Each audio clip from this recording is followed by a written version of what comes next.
right. Geez, man. Welcome to the frickin' Growthcast, another Aloha Friday drip. We got Jackson Campbell here. He is being inappropriate right to start, which is awesome. Maybe we will blur it out. We'll probably definitely blur it out because we have family and kids listening to stuff, and Jackson's bringing vulgarities. But we're going to listen. I love how you shift.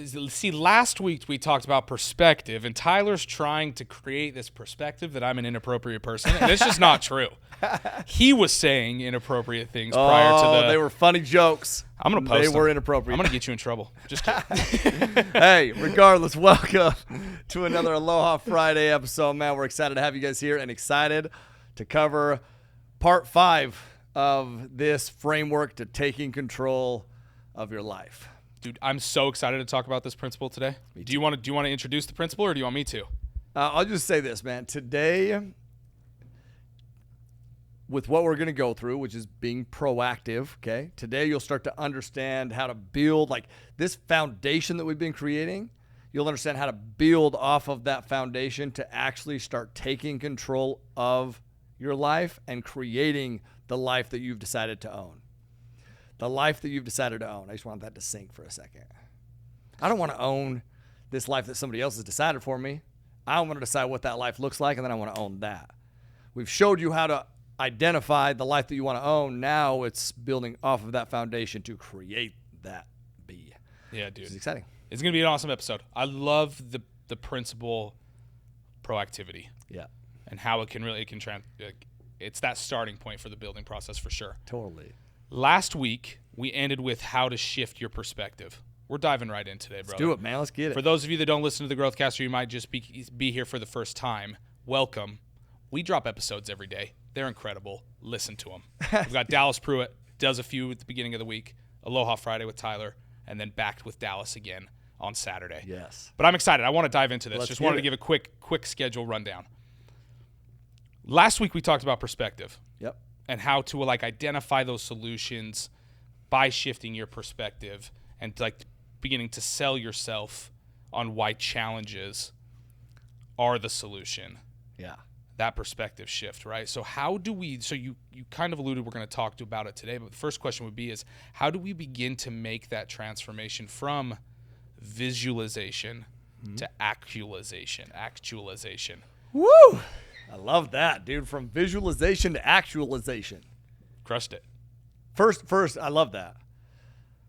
And I'll say, before we dive into can I just say this? I'll build off of this. Yeah. I know that I'm going to build off of something that you said last episode, which is that in order to create it, you have to believe it and see it, right? Yeah. So it's key component to understand that visualization precedes actualization. That is a tough word to say. Them right next to each other is really hard. It's my tongue, man.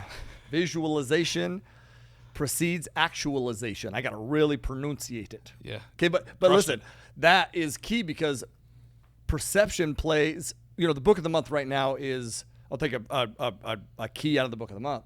Okay, which is obstacle is the way, and so many takeaways. I freaking love that book. But one thing that I remember vividly from the very beginning, first time I ever read this, was he talked about how your perception, in a very, very large part, plays a big role, dude, a big role in what we're actually capable of. So your perception plays a huge role in what you're actually capable of. So what do we believe in more? This is the part that I remembered. He said, what do you believe in more, the obstacle or the goal?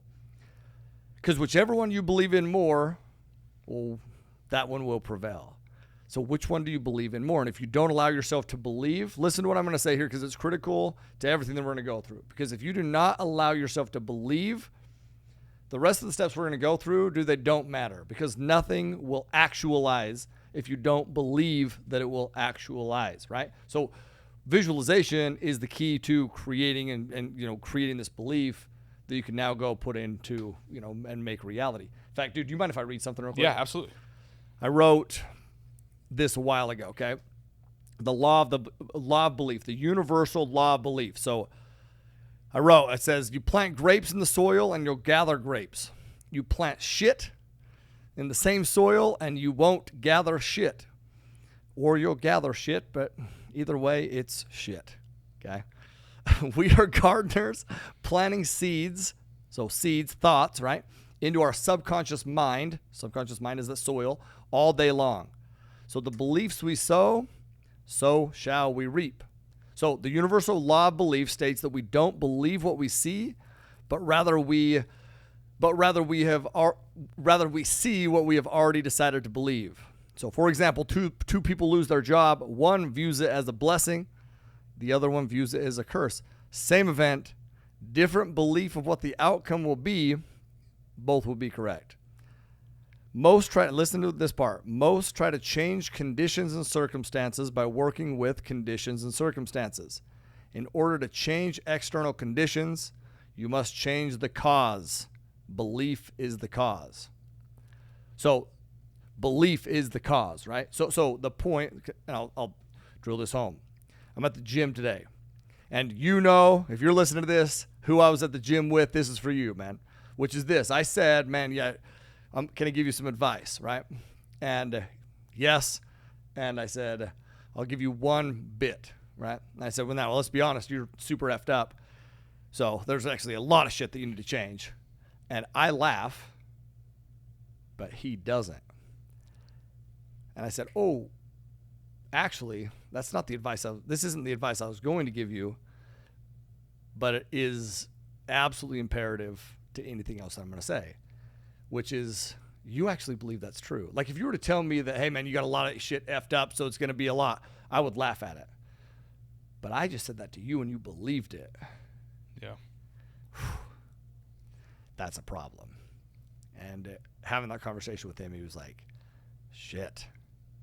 You know? Yeah. So this belief, right? So the belief. The point is this, okay? The point is this. When we believe, like when we truly believe to our core, dude, that we're in control of how we view and react to different situations, listen, when we truly believe that, our daily actions will inevitably change.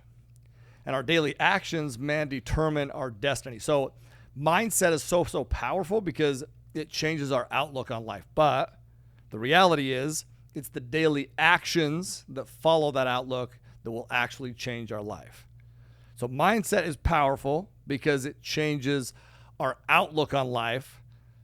But the reality is it's the daily actions that follow that mindset that will actually change your life. Today, let's dive in on what those actions are, how you get to start taking action instead of just thinking about that shit. Dude, so good. I want everybody to like really understand what it is that you just said. Just to recap briefly, you more or less said that even before we can be proactive, we have to be proactive in our mind. Yeah. With our mindset. I love that. You know what I mean? Yeah. So I'm tying in this with some things that I've learned from you and Dallas along the road too of my growth journey of just life is mindset's something you're working on every single day. It's just like a muscle, just like every other muscle. Mm-hmm.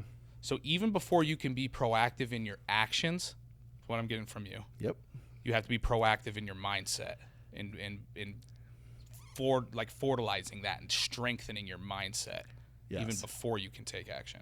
Truly believing in the solution more than the problem. Sometimes we think people are the problem, which means you believe in problems over that person. God, so that'll ruin you in your life, dude. Believe in the people more than the problem, and believe in yourself. Boom. But here's the thing, right? Believe in people more than the problem, and then you have to believe in yourself more than the problem, right? But if you're struggling to believe in yourself, it's probably because you don't believe in others, right? Just take that into play. Start believing in others, and man, you'll start to see the beauty in you too. Or start seeing the beauty in you, and you'll start seeing the beauty in others, right? So good. Such a good mental note and a question to ask yourself later. Your meditations and your prayers, whatever it is that you do when you take some time for yourself, ask yourself that question. Yeah. Do I believe in myself more than the problems? Do I believe in my team members or people more than the problems? Yeah. And really meditate on that and really shift your perspective if you've noticed that you're maybe on the wrong side of that. Thank you for diving into that, dude. I think that's so important that we cover that before we dive into how you can precursor. Exactly, dude. It's a precursor to taking action, being proactive there. So, dude, before we dive in on how to be proactive, what does being proactive mean to you? Okay. I like that call out too. Okay, because being proactive, what does that mean, right? Proactive, I believe it's causing something to happen instead of just hoping or waiting or wishing that it will happen. I posted this video recently that was 6 ways to identify if you're self-sabotaging. You should go listen to it or watch it. But one of those ways is that you're just waiting for people to open up doors in your life instead of just going out and opening up the door. So, dude, instead of waiting for somebody to open the door, listen, either open the door or inspire somebody else to open the door, right? Inspire somebody to open it. But regardless, you can't just sit on your ass and wait around, dude. You have to move, right? You have to move. Yeah. You have to do something. Yeah. So how do we begin to be proactive? And can you give an example there? Like, what's that like first step in being proactive? Yeah. And do you have an example you can share? Oh, I'm sure, dude. So, in an ideal world, it's such a funny topic because in an ideal world, dude, it would just be like, go do it. Right. Just go take action. But hopefully, like what we'll cover today, will actually make the action-taking process easier. So maybe we'll do this. Maybe we'll go through some of these things that I believe will make the action-taking process easier, and maybe we can weave in some examples as we go. The proactive action. Yeah. Taking that cool? Proactive action. Yeah, absolutely. Yeah. But the problem, because there's a number of different directions. Well, dude, can I talk about today? Yeah. I'm on a leadership call today. All right. Today's Tuesday that we're recording. I know you're listening to it on Friday. Maybe you're listening to it on Tuesday. I don't know when you're listening. Okay. But today we're recording it on a Tuesday. Aloha Friday on a Tuesday. Yes. Yes. Because we're about to fly out of town.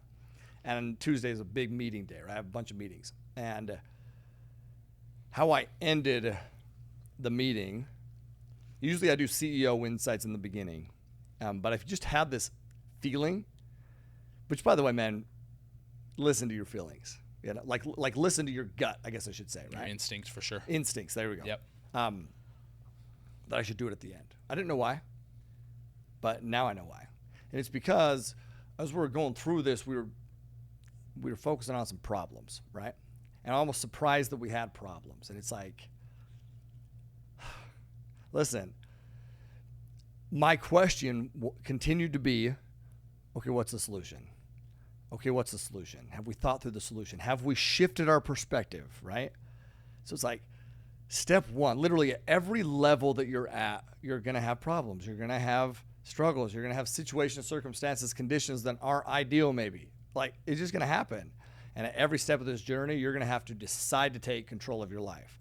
How do you do that? Well, it's the framework that we've created, right? You identify your values. You set your goals. You do these steps that we've just taken you through, and you actually believe that there's solutions to be had, right? But what I tied them into, and when I wrapped up the call, was our number one, we have core values. So anytime I see individuals within the organization acting outside of our core values, do we correct through core values? By the way, so that's an actionable for you, okay? If you have team members, if you have family members, if you have whoever it is that you're working with and coordinating action with, if you identify these set of values, now you hire in regards to those values and you correct in line with those values. And then ultimately, if it comes down to it, you fire in line with those values, okay? So our number one core value is what? Mahalo. Mahalo, dude. And we've talked about this a ton of times. Like, do you want to know why I knew for sure Jackson would be a beast? And Strat and Nico and Ryan, literally all these people on our team, is gratitude, man. It's the number one thing that we hire for. You want to know why? Because if you're going to take control of your life, you also take control of situations, circumstances, events, once again. And what do? You find gratitude, right? Gratitude, everything starts with this attitude of gratitude. And people procrastinate for a million different ways. So if I'm telling you a step one is finding gratitude, man. Yeah. And why? Well, dude, gratitude will help you take action. So people procrastinate due to a number of different things, right? Fear, motivation, they're overwhelmed, they're distracted. Most people in that moment, they magnify those things. But in reality, the power comes by magnifying our gratitude. So our description for Mahalo, okay, is it says everything starts with an attitude of gratitude. So when we're grateful, fear and frustration are replaced with abundant possibility. Fear frustration replaced with abundant possibility. We don't magnify problems, which is what we were doing on that call. We don't magnify problems. We magnify gratitude for our unique abilities to solve those problems. That's what sets us apart. That's what will set you apart, is like literally being like, God, I am so grateful that I am capable, right? Yeah. Of solving this problem. Yep. Because you are capable of solving the problem. What a blessing, dude. Be grateful for that. Maybe that problem came to you because you're fully capable of solving it. I remember talking to Pax about Martin Luther King, and it was, his response was beautiful. Man. Do you remember his response? Oh, so good. Beautiful. Yeah, pure. Pure. And he said something along the lines of, maybe God made Martin Luther King dark-skinned because he knew that he didn't say it like this, but knew that he was capable of changing the narrative and having that impact. And I can't remember how he said it so much better than I did. So but good. That was I was like, oh my God, that is so powerful. Imagine if in these situations when we're having these problems, we're having these circumstances, why are you having it? Because you're uniquely qualified and capable to overcome them. Yeah. And by you overcoming them, it'll help other people overcome them. Yep. Right? Dude, so good. I remember what Paxton said, so I want to say it real Please. quick.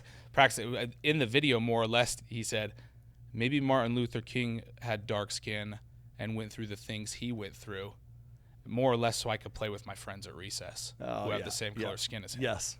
100% That was just like, so it was such a pure way to paint that picture. Yeah, his best friends, man, are dark-skinned. Pax is white as shit.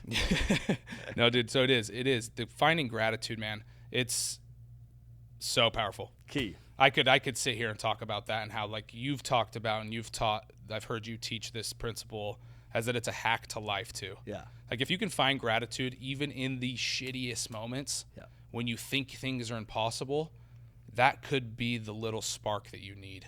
It is the little spark that you need to relight that fire, relight that light for you. Dude, think about this. Peak partnership, Inky Johnson. Todd Miller pointed this out today after I shared this, so I want to share it with y'all. If you were a peak partnership, you'll remember. If you weren't, well, we'll give you a peek behind the curtain. Inky Johnson was there. Inky Johnson was a very impactful speaker, man. And I love Inky. And I love Inky because of his gratitude. And the first thing he did when he started out, the first thing, come on stage, and he pulls a couple people from the audience and has them share what they're grateful for. That's the first thing he did. Why? Because that sets the tone for everything else.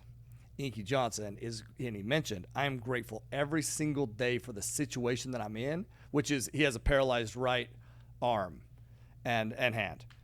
Right or left arm? I think it's right arm. Right arm and hand. And he says, I'm grateful for that because of that, I'm on stage today talking to you.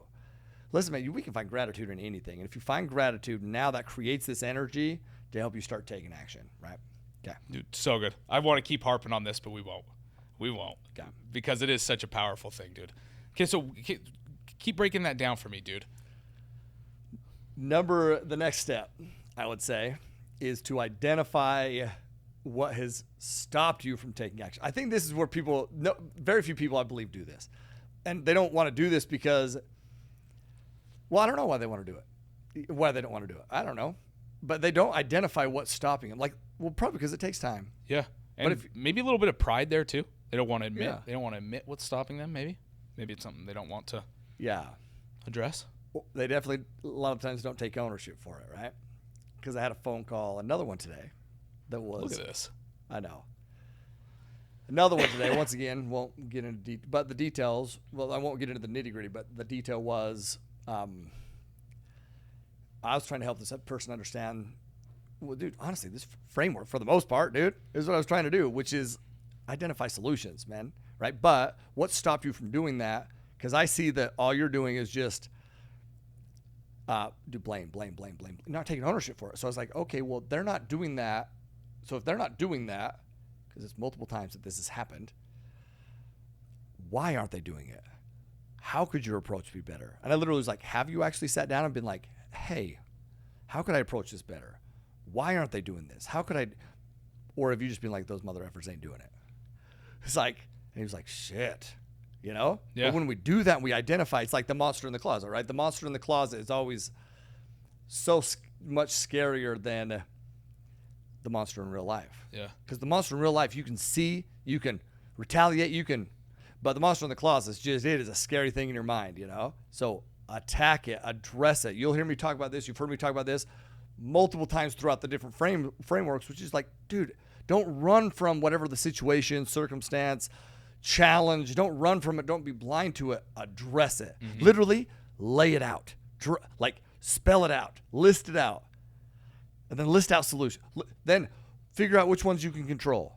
Anything else, delete. Then solutions. Then you know what happens?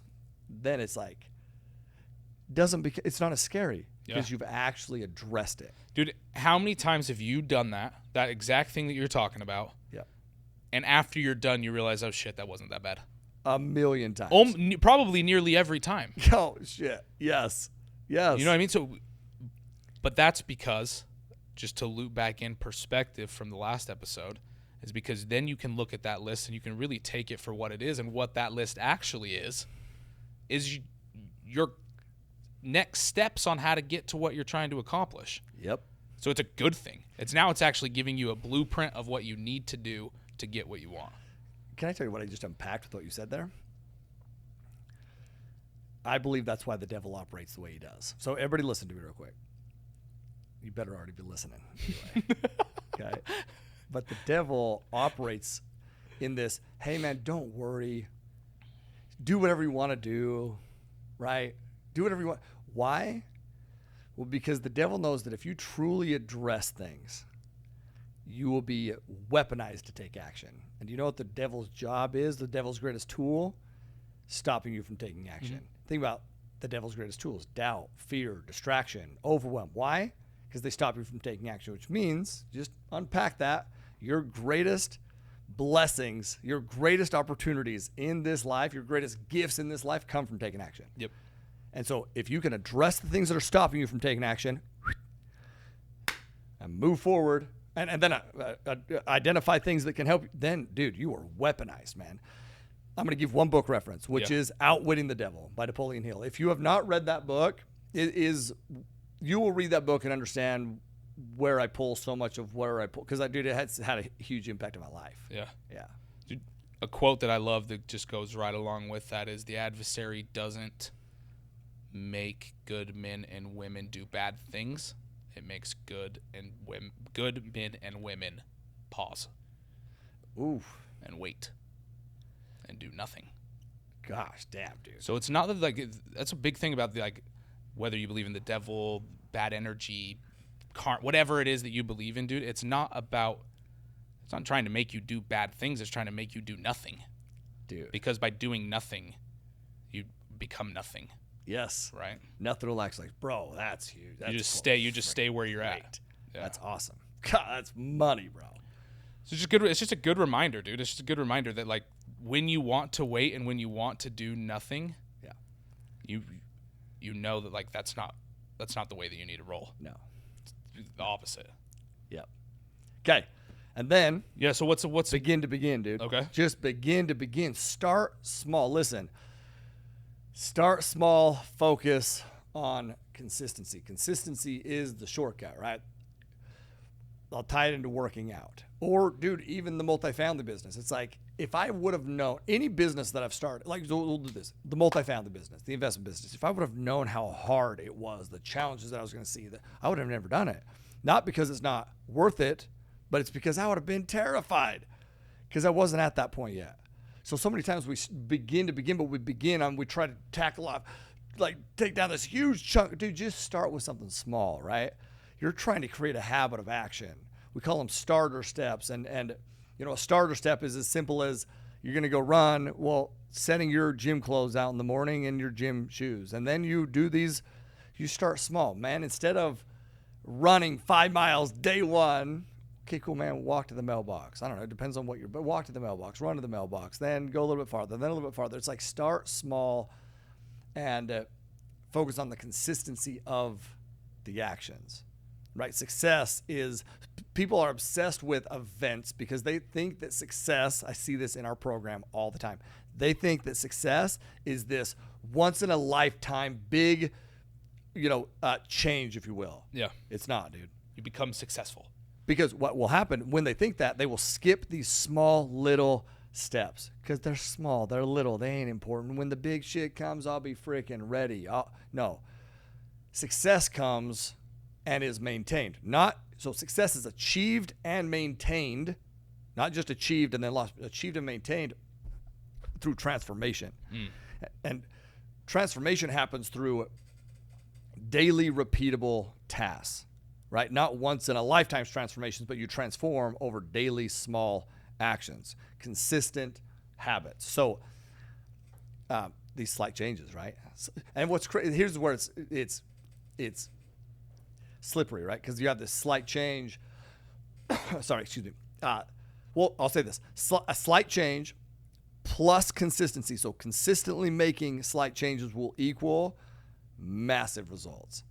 Massive results. But the slippery part is 1% better or worse in a day it's almost unrecognizable. But 1% better or worse over the span of it takes you on a completely different path. So today it's like, did you get 1% better or worse? Document it. Document it. Which will actually comes in the next one. Yeah. Right? Real quick before we move on to that next one, which you alluded to, is documenting your progress there, documenting what it is you're trying to do. One of the things you talked about was begin, right? Do that first thing. Set your gym clothes out. Set up the habits, and so you can stack those wins in order to get to what it is that you're trying to do. One thing that I just want to throw in there as well, as you begin, don't forget about that massive hack that is gratitude. Start every new action, start every new thing that you're doing with that sense of gratitude. So for just as an example, I love it, bro. Just as a quick example, my alarm goes off at 4 a.m. I have my gym goal, get to the gym. My alarm goes off at 4 a.m. Instead of in that moment being pissed off because it's 4 a.m. and it's still dark outside, my beautiful wife's cuddling me and my cute dog's laying there on the floor sleeping. Instead of being like, oh man, I don't want to leave this situation, I'm grateful for that. You choose to be grateful for that opportunity. And again, dude, like you pointed out, gratitude to even be able to hear the alarm clock go off. Yeah. I like to that. be able to have legs that get you out of bed, that walk you to wherever it is that you need to go. Yep. If you can really start each one of those actions with the sense of gratitude, they stack even larger. I love that, and they bro. make such a bigger impact on you and what it is that you're trying to create for sure. Attitude of gratitude in everything you're doing.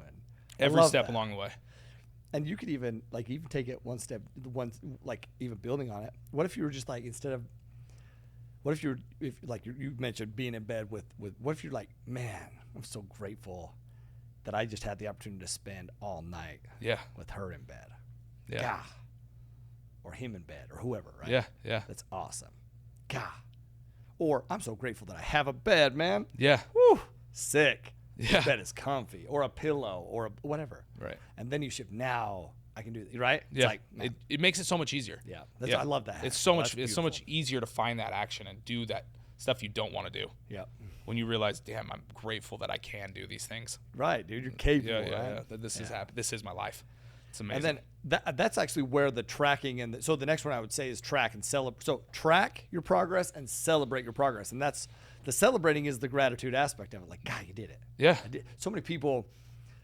Actually, I believe a lot of people take the actions. They just don't recognize. They don't give themselves credit for the actions that they've taken. Yeah. And if you've ever done something for someone or you've went above and beyond for somebody and they don't recognize it, you're like, God, man, what an asshole. Yeah. But how many times do you do that to yourself, man? You're an asshole to yourself, dude. You don't recognize the stuff that you're doing for yourself.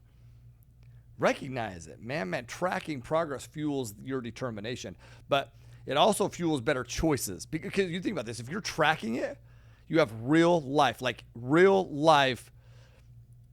feedback, man. You're receiving in the moment real life feedback, real time feedback. It's a beautiful thing. But if you don't track it, you don't know. It's like, okay, so if I'm making investor phone calls as an example, and I want to raise X amount of money, and I'm making investor phone calls, and I'm not making any progress. Okay, my question would be, how many phone calls are you making? Well, I don't really know. You're not tracking it? What if you're only making 5 and you realize that you need to have 7 investor conversations a day to start gaining traction? But if you don't track, you don't know. But now you track it and you have that data. Now what you can start to do is redirect and refocus all of your energies in the direction of that data.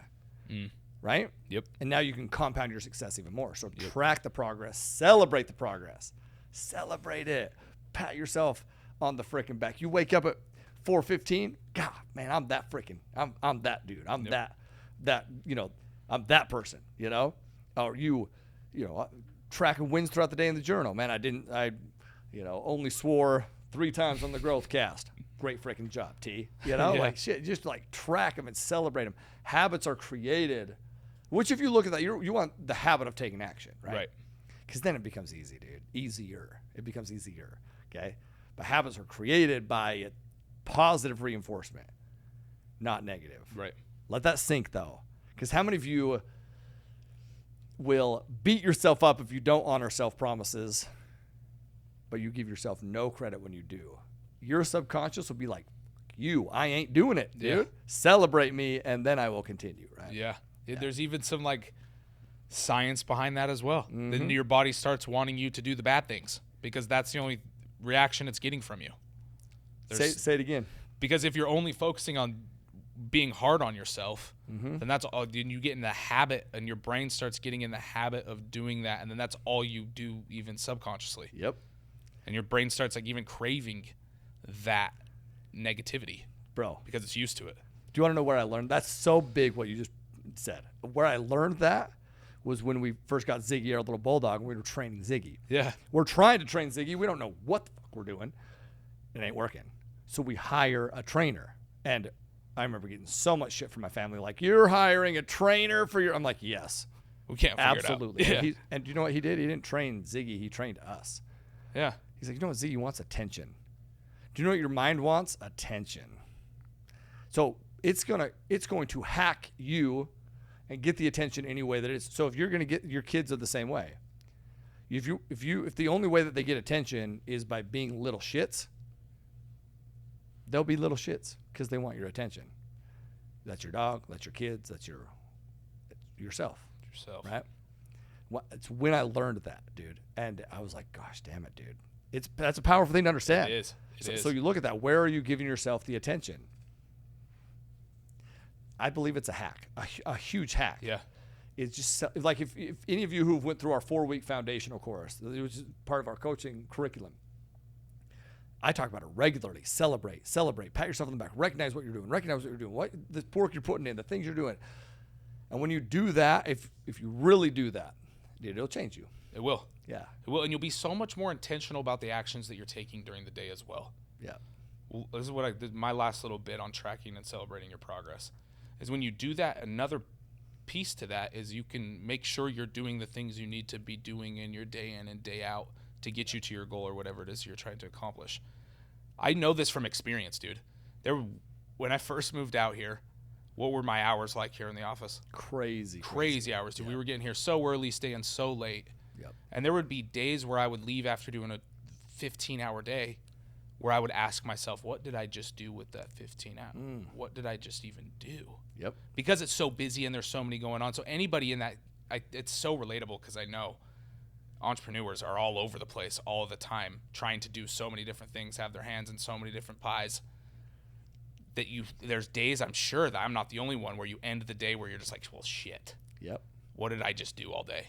So tracking this and celebrating that progress helps you be more intentional with that time that you spend during the day, because you know you're going to follow up with yourself at the end of the day about it, but also helps you review those things at the end of the day to make sure that the actions you're taking are in line with the progress you want to be making. Bro, that key right there that you just said is massive. I'm so glad you just drilled in on that, because we talk about real-time feedback, but what are you doing with the feedback? Right. So first off, if you're not tracking it, you don't get it. But if you're tracking it, you have 2 options here, right? And then it's circling back up.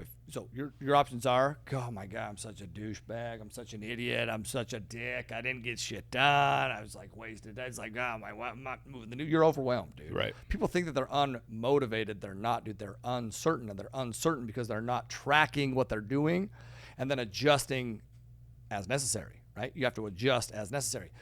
And then you celebrate the fact that you caught yourself and adjusted. Oh, man. How awesome, dude. I listened to the Growthcast. I listened to Jackson wax poetic on catching it and correcting it. And I just caught it and corrected it. I am a beast. You're growing. I'm a beast. Yeah, dude. I just figured that shit out. Look at that. Celebrate that shit, dude. It is. It's important to do. Yeah. It's important to do for sure. And again, the brain wants that. It craves that. But you have to do that. You have to make that happen or it doesn't happen. Can we talk about how simple these steps are? They're very simple, dude. So I want to just address it because I think that sometimes, once again, we hear these simple things and you're like, yeah, I know. Okay, but are you doing them? Yeah. Are you actually consistently doing them? If you're not, then you don't know. Or actually, it's not what you know. It's what you do. Knowing is not enough. You actually have to do the shit that you know. Are you doing it? If not, then take notes and do, right? Do more. We come back to the analogy of, oh shoot, what was I just going to say? I just lost my thought. What I was going to say. Well, there it goes. There goes my thought. I lost it. It's gone. Well, do you believe in the problem more than the goal? Be proactive in. Now, what we're going to see on this episode of the Growthcast is real-time feedback of Jackson digging into the crevices of his mind because he believes that he will find what he is looking for, which is the analogy to share with you that will be absolutely life-changing, and knowing that if he does not pull that from the crevices of his mind, your life is fucked. So he's going to find it come hell or high water. And if he doesn't find it, we're going to make some shit up so that you are not effed. Well, I can't find it. Can't. I can't. It's a can't. It's how can I? Just keep just keep going, dude, and then you'll find it. Okay? It'll pop back up. It'll pop back up. Hey, look at that! Look at that narrative, dude. It Be will. grateful that you're capable, bro. Woo! It will for sure, dude. It will. Okay. No, I found it. There it is. It popped back Belief. up. So, dude, you just got done talking about doing those things every single day, and if we talk about if we use that analogy of our brain is like a muscle, you have to work on it every single day. Yeah. Right. That example of going to the gym. You go to the gym twice. You ripped. Yeah. No. Is your body even used to you going to the gym after 2 times? No. After 3 times? No. No, dude. It's not. So it's building that what's the word I'm looking for? That conditioning in your mind. Yep. Right? You do it every single day. It's not something. These things are simple. They're really simple. Going to the gym is really simple. There's simple things, but it's the consistency is where people fall off. And you're not trying to get ripped on day 1. You're just trying to get there on day 1. You're not trying to get ripped on day 2. You're trying to get there for a consecutive day. Celebrate that shit. Yeah, dude. You know? Yeah. Yep. Love it. Hey, great job. Remembered. Boom. Great job. All right, okay, dude. Moving. You want to know why he remembered? It's because of step 5, which is he was persistent and resilient in finding that shit. Okay. Nice. Now, resilient is to be resilient. Okay. It's your ability to get knocked off a baseline and then get back to baseline. But what's beautiful about being resilient is when you get knocked off a baseline, you have a challenge, right? And then you get yourself, how quickly you can get yourself back to baseline. But what you've realized when you get back is that your baseline has shifted. Your baseline has shifted because you have grown, because you've overcome a setback. Every setback that you overcome, you're becoming more resilient, and you are growing and growing and growing all the time. So be resilient. I believe one of the biggest characteristics of success is resiliency, man. Be resilient in what you do, right? Understanding that no matter what the setback, no matter what the struggle, no matter what it is, you're going to get back to baseline. And that is then coming in line with persistency. Be persistent. Dude, you were just persistent in finding it, right? Yeah. Searching. Finding that thought, yeah. But okay, can I just be real though? Yeah. Be real with me. That's a small thing. Yeah. Right? Like, is it really going to be life-changing for someone? Who knows? But do you know what you've just done? Shown yourself that you can do, that you're capable of. And it's these little things that we're persistent on that let us know that we're persistent, that we're creating an identity of persistency, that we can, right? So being persistent is continuing forward no matter what the circumstance, trial, struggle, opposition, whatever, right? You're building relationships with brokers, and somebody doesn't answer the phone. Actually, do it. Okay, I'm at church this week, okay? Yeah. And a guy named Mike. Mike, if you're listening to this, he's sent me multiple text messages. It's not that I didn't want to reply to the text messages. It's like those text messages come in the worst time for whatever reason. You know, it has nothing to do with I don't want to reply. So he comes up to me, he's like, and I was being like, shit, I never replied to your text message. He's like, and I was like, yeah, man, quit bothering me. Shit. You know, and he laughed. He's like, oh, they sent a couple. I'm like, I'm kidding, bro. I'm like, dude, then what do we, I already have something on my calendar now.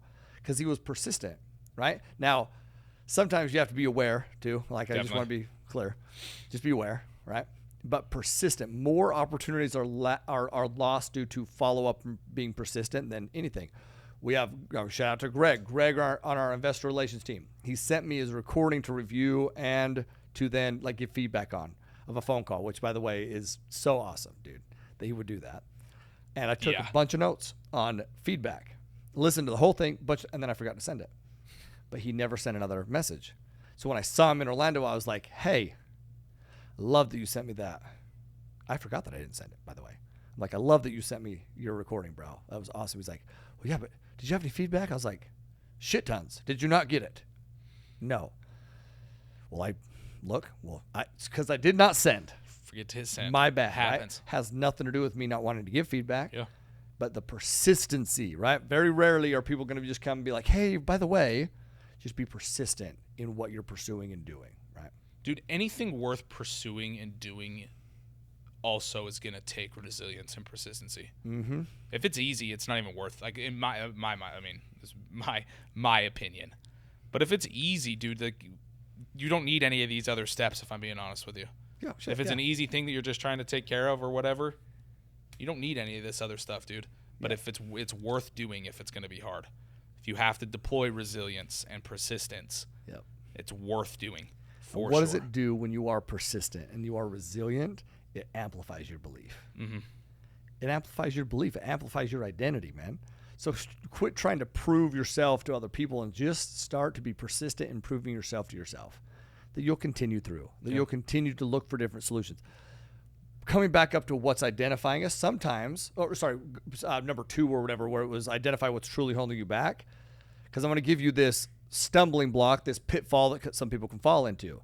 They will just keep trying the same shit over and over. That's being dumb. Don't try the same shit over and over again if you ain't getting the result. Think of just a slight change. Just shift your perspective just slightly, like we've talked about in this framework as well, and look for another way. Look for another opportunity. Look for those stumbling blocks, those situations, you know what they are? They're an indicator of potential progress. They're an indicator of potential profit. They are an indicator of where you can actually amplify. Once again, just out in Orlando, and we were talking about problems in Orlando, just the owners and Rowan. And shout out to all of them, because you know what happened? We started looking at different angles, different solutions. And then we realized how this problem showed us something that now is, I promise you, I haven't told Jackson the details yet because we're putting everything out. But I promise you, it is going to take us to the next level. You want to know why? Because we believed and we were persistent in finding different routes, different solutions. And we find them. If we were persistent, you find them. Right? Love it, dude. Yeah. Love it, dude. I just had a really good conversation with Corey Murphy. Yeah, beast. You hear about his football journey? Yep. How he got cut, yep. And then he came back for tryouts with 3 quarterbacks in front of him, and then this amazing opportunity came up where the team needed him, and he was able to fill that role. Yep. And the opportunity, I don't know if you read the entire article, but the article goes on to talk about how the coach that picked him up, the new coach, was actually a coach that he had on a different team. So it was a perfect fit. He knew all the coaches' lingo, all the coaches' verbiage, the coaches' playbook, and it was a perfect fit and a perfect opportunity for him. Awesome. Because he stayed persistent and because he stayed resilient. Yeah. Right? So staying persistent in those moments when you're staying persistent oftentimes is when your opportunity is being created. Yes. It's if you're being persistent, it's because the opportunity is not there yet. Yep. So continue to be persistent even when you don't see the opportunity, because during that persistence is when your opportunity is being created. As long as you believe. Do you believe it is or not, right? Yeah. This is what's crazy about the physical side of things. Physical. This is why people can go and they can see physical results in the gym, because they can see it. Yeah. Well, actually, you know what's happening a lot of times when you're doing lots of work? You actually are not seeing it underneath, and then all of a sudden it starts to compound, right? Well, business success or success in life, it's magnified. You don't see it for a while. You're putting in these consistent, persistent actions, knowing that they're going to bear fruit. Not hoping, knowing that they're going to bear fruit, right? You run a marathon, mile 13, you don't see the finish line. You're tired probably. I would be. But you continue to put one foot in front of the other because you know that there's going to be a finish line. Once again, consistent and persistent actions today, every day, knowing that they're going to bear fruit. Most people out there never achieve truly what their potential is, or even remotely close to what their potential is, because their belief is not where it needs to be. Right. Yeah. And they falter. Number 6. Yes. Last one. What was the last one? Flipping the focus. Flipping the focus. Because another reason I believe that people struggle to take actions, it's because they're nervous that they're going to F it up. They're nervous that they're not going to do it correctly. And by the way, you are going to F it up. You are going to make mistakes. That's part of growth. That's part of the process. That's part of taking ownership of your life. You're going to celebrate those too, because you were brave enough, willing enough to put yourself in a position to fail. A lot of people aren't willing to put themselves in a position to fail. Celebrate that. But when you're flipping the focus, it's not about you. It's not about you, man. It's about everyone else. So when you go into a situation, when you go into a conversation with a broker, an investor, whoever, focus on them, man. Focus on them. Like, people will, Ed Milet has this quote. He says, people will feel your intention far more than they hear what you say. So if you really do this, you set an intention before you go into something, right? And you flip the focus and it's about them. Now you're not worried about saying the perfect thing. You're not worried about messing up. You're worried about, how can I impact this person or these people? That's what you're doing. That's how you will continue to take action over and over and again, because you're not worried about, once again, here. If you're worried about taking action, it's because you're being selfish. It's because you're only focusing on you. Yeah. Just let that sink. But when you take action, you're now providing value, which will impact others and you. So, dude, flip the focus. Make it about them. It takes the pressure off of you, and will help you. It'll inspire more and more action, you know? Yeah, dude. Yeah. Oftentimes, things may get in the way of taking action. Yeah. What do you do in those situations, like when family, friend, other important, like dad responsibilities? Yep. What do you do when those things get in the way of you taking action? Go back to your framework for taking ownership of your life. Great question, bro. You go back to your framework for taking ownership of your life, and you look at them. So one of the first ones is, what are your values? And then what are your goals, right? That's your direction. That's your values, okay? And then you make decisions in line with that. You make decisions in line with those things, right? It's what you do. Like, what I mean by this also is you have to get outside and you have to see the bigger picture. Last episode, we talked about shifting our perspective, because sometimes we're so caught up in this moment, this one moment, that we fail to see the bigger picture. Well, a family member is an example, because this was like a touchy subject for people. What family? It's my family. Cool. Your job is to amplify your family. You can't amplify your family from lack. You can't amplify your family from, well, dude, unless you amplify yourself. Yep. So if it takes, literally, how selfish is it for you to blame it on your family? God, get the fuck out of here. Your job is to amplify yourself so that you can amplify your family. And if that means separation from family so that you can amplify yourself so that you can now amplify them, you have to do that. Or else the goal you have to amplify your family's life will never be achieved. So easy for you to blame it on them. No, it's your fault. You have to change it, man. So you do that by amplifying yourself. You know what? I find it hard to believe that your family is really, or friends, or are really the ones holding you back. They're not. In fact, you know what they're going to do for the most part? They just want to know that you still care about them. That's what they want to know. Yep. That's what they want to know. They're not nervous of you being successful. They're nervous that you're going to be successful and you're going to forget about them. So make sure that you continue to reassure their belief that you love and care about them or are doing this for them. But if you don't vocalize those things, well, shit, man, that's on you. And if they truly are, if you're one of the select few that they truly are an impediment to your growth, an impediment to your happiness, an impediment to your success, then cut and move forward, man. Or stay and wallow in misery and everything that you have. Like, take control of your life, right? Interesting thing there on the family. Mm-hmm. You never see people use that excuse of their family when their family's not a factor, right? When their family's not a factor, you don't see them using their family as an excuse on why they're not taking action. Sure. You only see people using their family as an excuse when their family is also part of their why. It's the only time you ever really see people use that family aspect of that when it's part of their why. I didn't know where you were going with this. Keep going. I love it. Jordan at Peak Partnership, I don't know if this is a Jordan quote, but she said it so beautifully. Don't let your why become your excuses. Because they can, right? They can become your excuses. Yep. So just paying attention to that as well. Don't let these things that pop up in your way, but that are actually your why, impede you from doing what you need to do to provide for your family in this Totally. instance, right? Be grateful that you know a path to amplify. That you're the one to do that for your family. Yeah. That you're the one. Or not. Right? Yep. Or not. Because if you continue down the path of not taking ownership for your life and You're not not. doing those things, you're not. Man, you know what? We wrap it up with Yeah, I dude. love what you just said, bro. Yeah. I love what you just said because you're so right.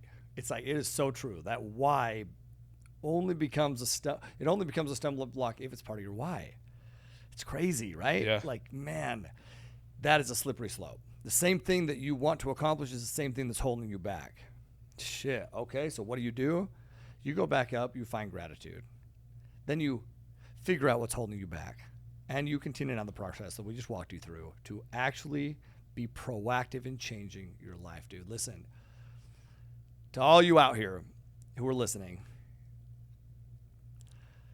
you have to quit standing on the sidelines, man. You have to quit standing on the sidelines hoping that somebody will open the door for you, hoping that it will just be handed to you. It's not going to be handed to you.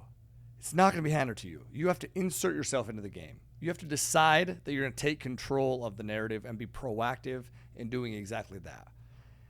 Get after it, man. Set your goals, believe in those goals, and be proactive in achieving those goals, dude. Get off the sidelines, dude. And listen, I love you and I appreciate you, but you need to love and appreciate you. And you only show that you do that. You only show love and appreciation through action, period. You don't show love and appreciation anywhere else except for action. Your actions. You tell me your daily habits. You tell me your actions, and I'll show you what's important to you. Well, and if you track your progress, you track your daily actions, you'll identify what's important to you. And if it's not truly what is moving the needle, then be proactive in changing it. Be proactive in changing your life, dude. Right? Change your life. Anything you want to add to that before we go Hawaiian value? No. Dude, I think you nailed that right on the head, man. Do you ever suffer from this ever? Where you fall in the trap of being reactive versus proactive? Definitely. I think we all do, man. I think we all fall into that trap. It's such an important thing to keep that inventory, that self-inventory on, for sure. Yeah. It is. It's an important thing, dude. And if I could just add one thing to proactivity, it's been the biggest hack for me is finding that gratitude. Yeah. A while back, I posted on Instagram a time lapse of me working at my desk here with the sun coming up. Yep. And the caption of it, I can't exactly remember what the caption of it says. Maybe go look at it and read it and follow me while you're there. But the caption of it is more or less when you feel the responsibility. I can't even remember. I almost want to pull it up. When you're grateful for the opportunity. Yeah, when maximize the responsibility. Yeah, dude, when you're grateful for the job that you have and what you're put on this earth to do, essentially, nothing becomes a pressure, dude. There's not a pressure there.